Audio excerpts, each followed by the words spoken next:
Tu sais, ta jalousie peut virer à la parano. Alors ça, je sais pas du tout comment je dois le prendre. Fourneau qui drague Bastide, je trouve ça surréaliste, quoi. Je l'ai invité à notre petite soirée jeudi. Mon épouse, je suis pas sûr qu'elle soit disponible, mais moi, je serai là. Ce cambriolage va nous attirer de sérieux ennuis. On nous a signalé des coups de feu dans votre rue. Vous avez entendu quelque chose ou pas? Non. Oui, des pétards. Ça sonnait faux, leur histoire. Oh, ça vaut peut-être le coup d'insister. Le sang prélevé dans la rue des Beaulieu. Le profil ADN match avec le fichier. C'est moi? Je vais vous demander de vous présenter au commissariat demain matin.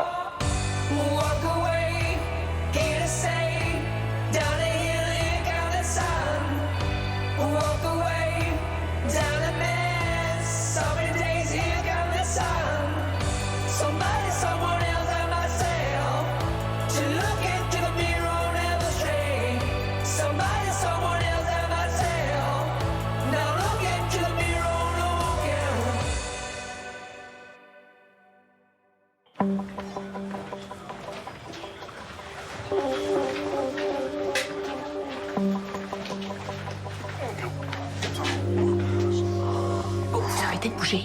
J'ai mal aux fesses, j'ai mal aux fesses. On s'en fout.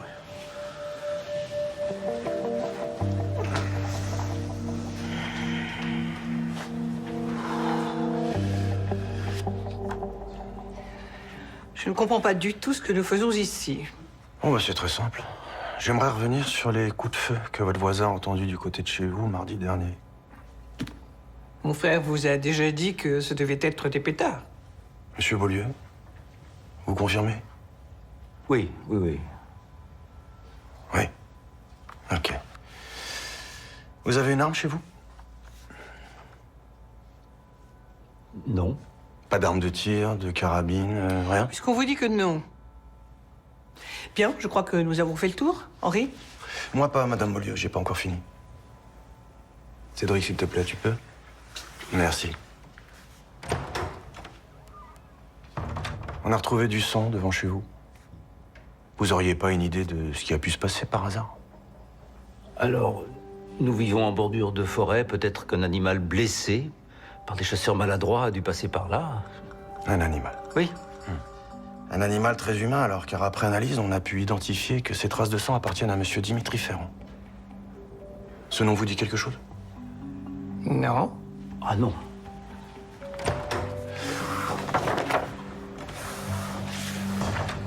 Bien.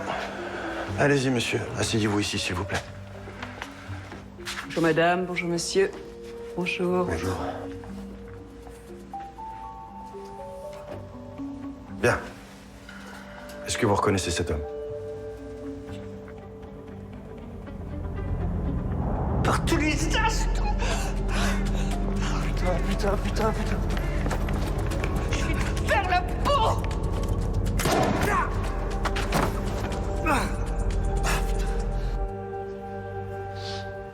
Non. Nous ne l'avons jamais vu de notre vie.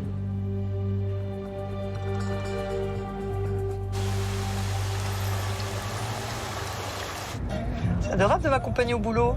Oui, je considère que la meilleure architecte de Montpellier devrait avoir son chauffeur particulier. Ah bah ça, je suis bien d'accord. On déjeune toujours ensemble demain, après le conseil d'administration de ton journal. Bon, chérie, tu m'écoutes?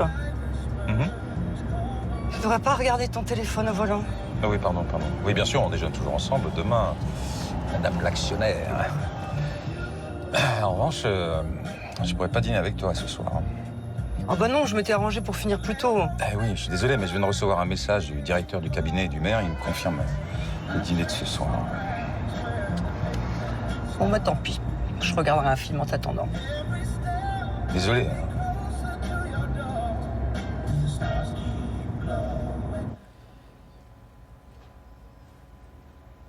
Vous êtes sûr que vous connaissez pas cet homme? On vous le redit. On ne l'a jamais vu de notre vie. Bon, vous allez continuer à vous entêter comme ça longtemps? Mais alors, qu'est-ce qui s'est passé exactement mardi dernier? Hein? Et qui a tiré ces coups de feu? Bon, écoutez, puisque mon client n'a rien à voir dans cette affaire, je vais vous laisser poursuivre cet interrogatoire entre vous. Un instant, maître, s'il vous plaît. Monsieur Ferrand, votre sang a été retrouvé devant le domicile de ces personnes. Vous pouvez me dire pourquoi? J'en sais rien. Je sais même pas où habitent ces gens, alors... 17 rue des Finlandais. Rue des Finlandais? Non, je vois pas. Attendez, si, maintenant que vous le dites, il y a une forêt pas loin, non? Oui? Non, ok. Non, parce que je suis allé faire un tour là-bas il y a pas longtemps et j'ai saigné du nez. Oui, non, parce que j'ai un polype saignant depuis des années, c'est très douloureux et il faut que je me le fasse cautériser, vraiment. Hein, mais je traîne parce que ça coûte pas mal d'argent et comme je suis un peu fauché en ce moment... S'il vous plaît, est-ce que vous avez une plainte qui a été déposée contre mon client? Non, pas pour l'instant, non. Donc nous allons partir. Au revoir. Allez, venez. Au revoir.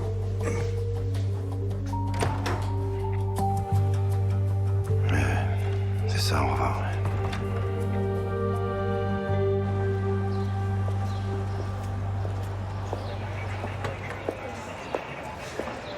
Vous avez vu un peu là comme j'ai assuré? Non mais quand même. Le coup du gars qui saigne du nez, c'était fort, non? Non mais vous leur mettez la pression, ces deux personnes. Moi pas du tout. Hein. Vous les faites chanter alors. Mais non. Vous savez bien que je suis incapable d'une chose pareille. Alors pourquoi ils vous ont couvert? Je sais pas. Et alors je vais vous dire franchement, je m'en fous. Le plus important, c'est qu'ils aient pas porté plainte contre moi. Il y a forcément une explication. Hein. Que j'ai pas l'intention d'aller leur demander. Pour une fois, on pourra dire que vous avez de la chance. Et peut-être que je me suis bien débrouillé surtout. Ou peut-être qu'ils m'ont pas reconnu, tout simplement. Non mais vous rigolez? Ils vous ont tiré dessus. On a retrouvé votre sang sur le trottoir. Bien sûr qu'ils vous ont reconnu. Ouais, c'est pas faux. Ah, peut-être qu'ils ont juste voulu être sympas avec moi, voilà. Non, ils sont juste un peu plus louches que vous, oui. Ils ont un truc à cacher et ils préfèrent que les flics s'en mêlent pas. Je sais pas. En tout cas, tant mieux pour moi. Hein? Allez, bonne journée, maître.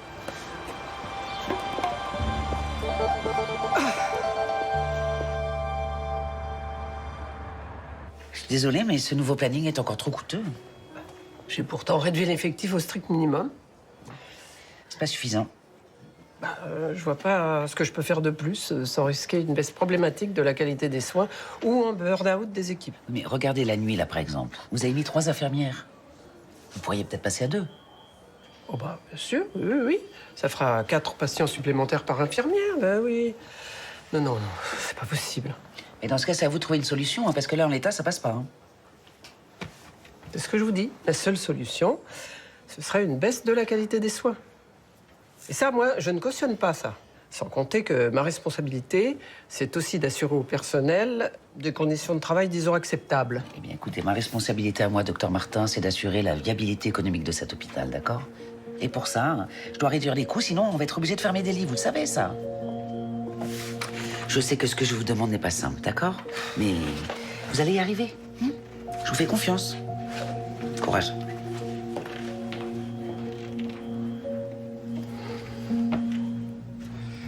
Bonjour, Nicolas Fourneau. Bonjour, Guillaume Sérignan, enchanté.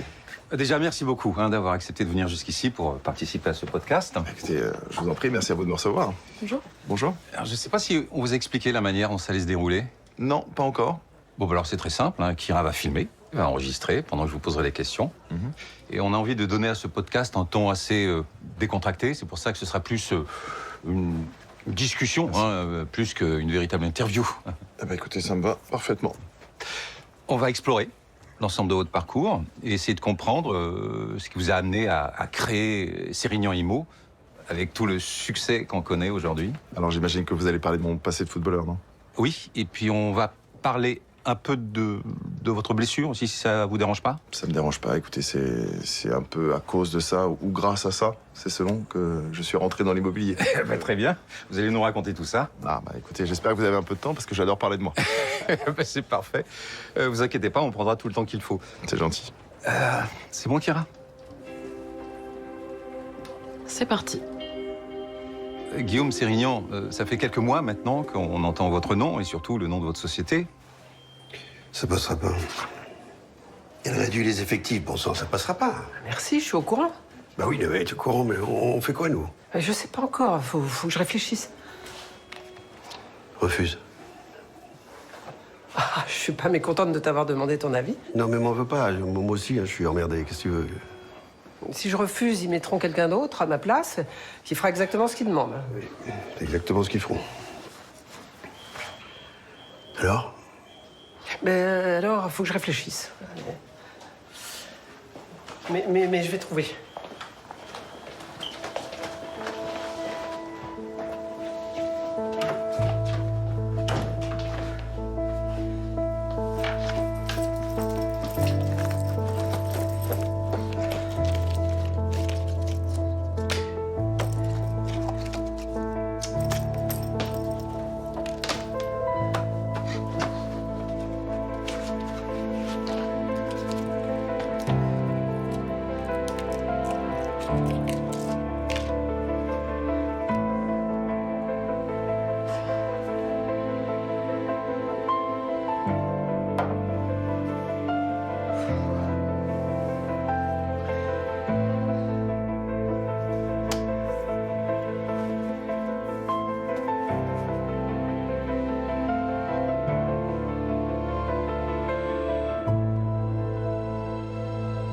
Ouais, ça y est, on a le nom du mec qui gère les pièces détachées des scooters volés à Gambetta. Il s'appelle Kevin Blanchet. Et on le connaît, lui? Non, non, c'est juste qu'il a un garage du côté de Juvignac, voilà. Eh ben alors, allez le chercher. Ouais, attendez, patron, j'ai pas fini, pardon. Je voulais aussi vous parler de la confrontation de ce matin entre les Beaulieu et Dimitri Ferrand. Les coups de feu de la rue des Finlandais. Oui, c'est ça. Bon, alors le frère et la sœur affirment qu'ils ont jamais vu Ferrand, mais moi je suis sûr du contraire. Mais pourquoi est-ce qu'ils mentiraient? J'en sais rien, mais c'est pas clair, patron. Enfin, je veux dire, on a eu un appel pour des coups de feu. Hein. Bon, il y avait des traces d'effraction chez eux, et j'ai retrouvé le sang de Dimitri Ferrand sur le trottoir, donc... C'est un cambriolage qui aurait mal tourné. Je serais pas étonné que Ferrand se soit fait surprendre les poches pleines et qu'il lui ait tiré dessus. Ouais. Vous avez des preuves de ce que vous avancez, là? Non, mais je sais, patron, hein, sans plainte ni infraction caractérisée, j'irai pas, non, mais je sais, y a pas de... Alors pourquoi est-ce que vous m'en parlez? Eh ben, parce que tout le monde est en train de se couvrir, là, et moi j'aime pas trop qu'on se foute de ma gueule. Voilà. Non mais attendez, personne ne se fout de votre gueule, Valois. Ouais, si. Mais non, personne, vraiment. Si. Non. C'est simplement qu'on a des choses plus importantes à faire, vous croyez pas? Ouais. Ah bah oui. Juvignac, par exemple, le receleur. Voilà, là, ça, c'est important. Ouais. Allez le chercher, lui. Quand même, patron. Mais je me dis que peut-être les Beaulieu ont utilisé une arme pour laquelle ils avaient pas de permis. C'est pour ça qu'ils ont rien osé dire. Valois. Juvignac. Ouais. Eh ben, je vais y aller. Je vais aller à Juvignac. Ok.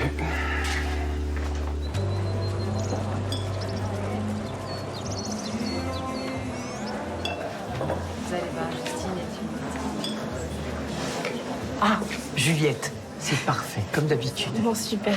Est-ce que vous avez encore besoin de moi? Non, vous pouvez y aller. voir notre petit. Bonne soirée. Regarde-moi ça. Pas mal, hein? Ouais. Tu penses qu'on en aura assez? Non, mais arrête, c'est la hantise d'Elisabeth, ça. D'ailleurs, messieurs, dames, s'il vous plaît, soyez gentils, approchez du buffet, servez-vous. Hein? Nicolas, Tiens, regarde. Je suis ravie de vous voir. C'est sûr qu'il viendrait sans sa femme, celui-là. Oui, très bien, je connaissais un peu le quartier. je vais vous présenter mon mari, le docteur Alphand, monsieur Fourneau. Enchanté. Vous savez, j'entends parler de vous du soir au matin. En bien, j'espère. Oula. Et son meilleur ami, le commissaire Becker. Enchanté. Bien sûr, je suis ravi de vous rencontrer. Moi aussi. Oui, il se trouve que le commissaire Becker, nous sommes au téléphone, nous ne sommes jamais rencontrés.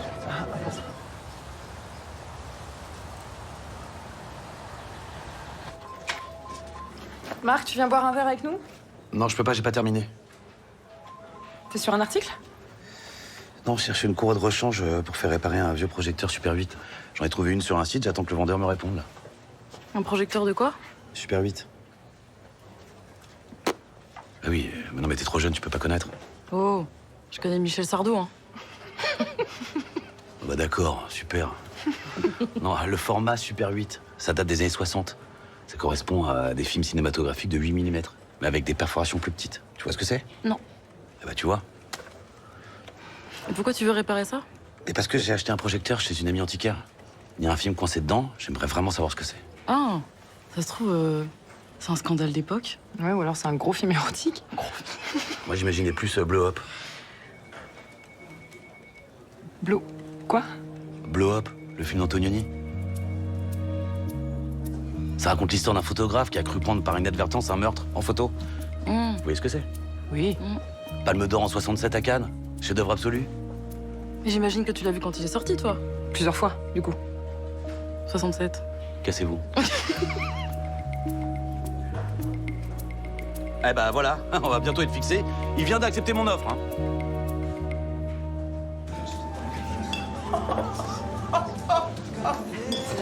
Oui, tiens. Merci.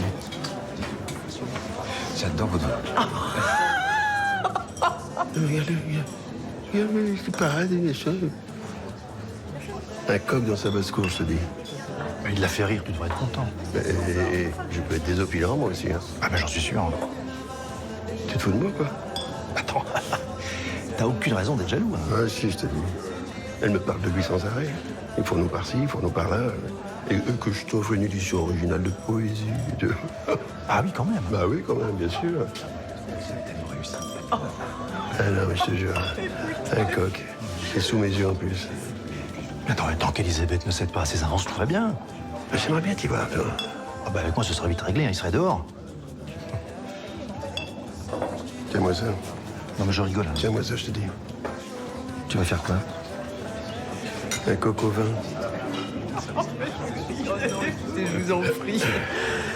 Alors, mon chéri, tout se passe bien? Parfaitement, parfaitement. Mais vous-même, vous avez l'air de bien vous amuser, là. Tu sais, on est en train de parler du podcast. Ah Oui, nous vivons une très belle aventure, d'ailleurs. Mais j'espère que le résultat sera à la hauteur de toutes vos heures passées, parce que... J'aurais aimé faire plus vite, mais Elisabeth a une personnalité tellement riche, tellement pleine de surprises, qu'il est difficile d'apprécier à sa juste valeur en une seule séance. Alors ça, je suis tout à fait d'accord. Alors, je vais vous dire, après toutes ces années de mariage, moi-même, je n'ai pas réussi encore à en faire le tour. Et alors, Valérie, c'est ça? Vous voulez dire ma femme? Oui, enfin, je suppose. Oui, malheureusement, elle n'a pas pu m'accompagner parce qu'elle était retenue à son cabinet. Elle est en pleine charrette. Vous savez ce que c'est, la vie d'architecte, quand ils sont pris par un concours. Ah oui, bien sûr. Entre charrette et micro, c'est difficile de concevoir une vie de couple. Ah non, pas du tout. Non, pas du tout, au contraire. Ne pas être l'un sur l'autre en permanence, avoir chacun sa vie professionnelle bien remplie permet de mieux se retrouver. C'est le secret des mariages réussis, enfin, d'après moi. Sans liberté dans le couple, pas d'harmonie. Vous voyez pas? Je suis tout à fait d'accord. Enfin... Ah si, non.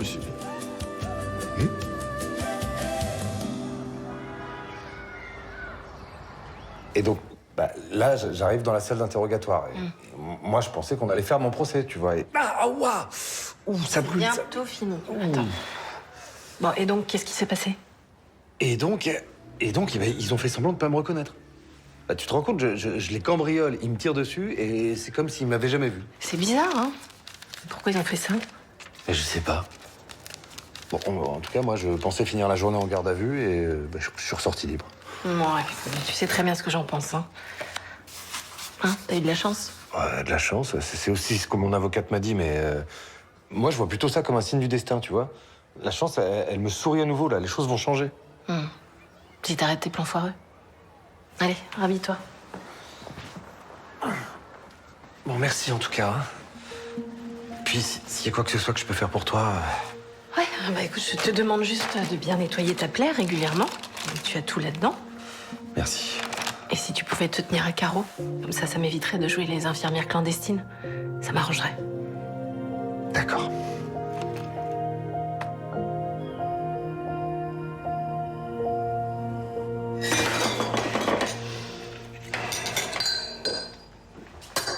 Enfin, laisse ça, mon chéri. Juliette vient demain, elle va le faire. Ça me détend.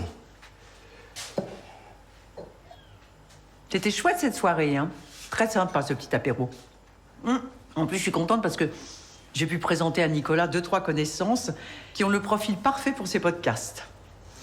Qu'est-ce qu'il est gentil, vraiment. Écoute, il est adorable. Il n'a pas arrêté de me remercier de l'avoir invité. Je t'assure, c'en était presque gênant. Ce type est un baltringue.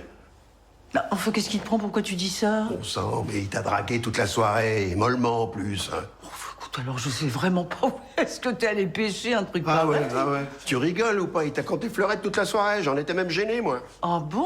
Ouais. J'ai rien vu. Ah oui, t'as rien vu? T'exagères. Oh.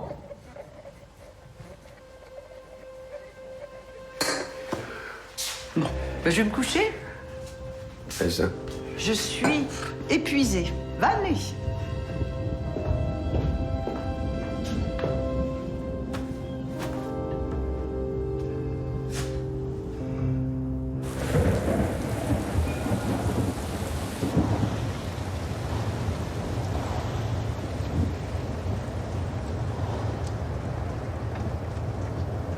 Bah, tu devrais être soulagé. C'en est fini toute cette histoire. Tu plaisantes, j'espère. C'est loin d'être fini. Au contraire, ce n'est que le début. Mais qu'est-ce que tu racontes? La police nous a relâchés. Notre cambrioleur a fait semblant de ne pas nous reconnaître. Bah, quoi qu'il en soit, on est tranquille. Je te parle de l'avertissement de papa. Je sais très bien ce que je pense de tout ça. Tu ne devrais pas dire ça. Si on ne récupère pas ce qu'on nous a volé, nous courons à notre perte. Son message était très clair. Écoute, pour l'instant, on est tous un peu éprouvés. On va rentrer à la maison, hein, et se faire une bonne infusion des castors, comme tu es. Hibiscus, genièvre. Combien de chances avions-nous de retrouver l'identité de notre cambrioleur? Aucune. Pourtant, la police vient de nous l'offrir grâce à cette confrontation. Dimitri Ferrand. Alors si ça, c'est pas un signe... On va le retrouver et récupérer ce qu'il nous a volé, comme papa m'a dit de le faire. Tu crois pas qu'on a déjà assez eu d'ennuis comme ça? Pauvre Henri. Je me demande vraiment de qui tu tiens pour en avoir aussi peu dans la culotte. Oh bah merci, c'est délicat. Non, je t'en prie.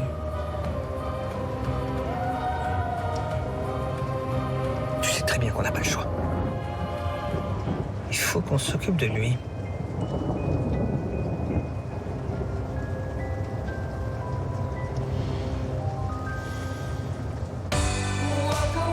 Bah, tu joues un jeu dangereux quand même. Hein. C'est un coup de poker, d'accord, ça se tente. Ok, je crois que c'est bon, on va pouvoir projeter le film.